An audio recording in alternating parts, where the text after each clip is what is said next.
Am I okay?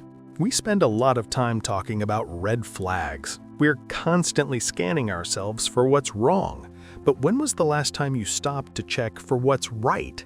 Mental health isn't just the absence of illness. It is the presence of strength. It's not just about surviving the day. It's about having the capacity to actually live it. Today, we are flipping the script.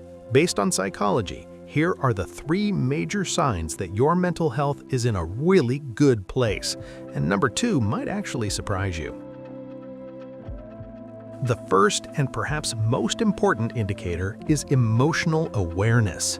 Now, there's a huge misconception here. People think having good mental health means you are happy 24/7. That is not healthy. That's denial. True emotional awareness means you can recognize and label your feelings, whether they are positive or negative. If you are angry, you don't pretend you aren't. You recognize it, you validate it, but, and here's the key, you don't let it drive the car. If you can sit with sadness without falling apart or experience anxiety without judging yourself for it, that is a sign of immense mental strength. You understand that emotions are temporary.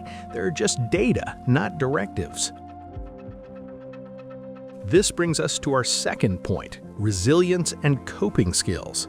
Life is going to throw punches. You will face rejection, stress, and disappointment. A sign that your mind is in a healthy place isn't that you avoid these things, but rather how you recover from them. Think of it like a rubber band. When stress pulls you tight, do you snap? Or do you have the flexibility to stretch and then return to your original shape?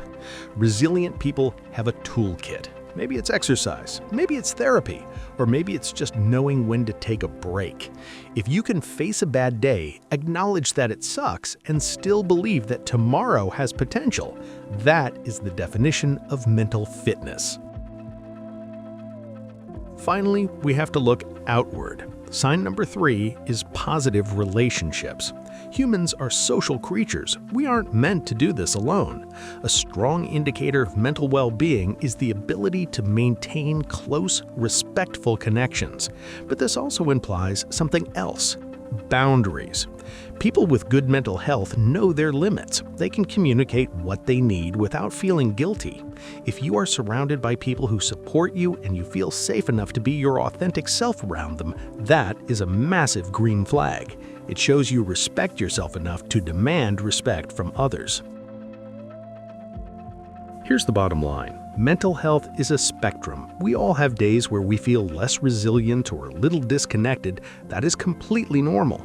But recognizing these markers gives you a target to aim for. It reminds us that we aren't just trying to fix ourselves. We're building a life where we can thrive.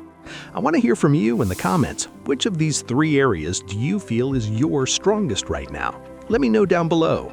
Don't forget to like and subscribe for more deep dives into the psychology of living well.